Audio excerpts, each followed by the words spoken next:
খালিদ বিন ওয়ালিদ রাদিয়াল্লাহু তাআলা আনহু স্ত্রীকে বললেন, প্রিয়তমা স্ত্রী, আমি বেশিক্ষণ বাঁচব বলে মনে হচ্ছে না।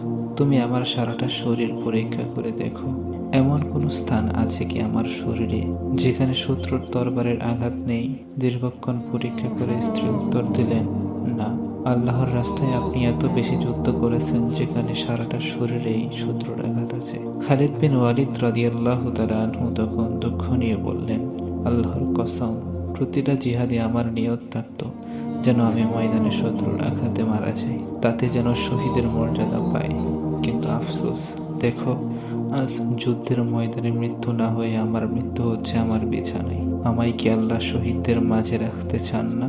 স্বামীর আফসোস দেখে স্ত্রী কিছুক্ষণ মৌন রইলেন। এরপর করলেন সেই বিখ্যাত উক্তি, আপনার নাম স্বয়ং রাসূলুল্লাহ সাল্লাল্লাহু আলাইহি ওয়াসাল্লাম রেখেছিলেন সাইফুল্লাহ, যার অর্থ হলো আল্লাহর তরবারি। এমন কোনো তরবারি কি দুনিয়ায় আছে যেটা আল্লাহর তরবারির মোকাবেলা করতে পারে? তাই তো ময়দানে আপনার মৃত্যু হয়নি, কারণ আল্লাহ তার তরবারি মাটিতে লুটিয়ে যেতে দেননি।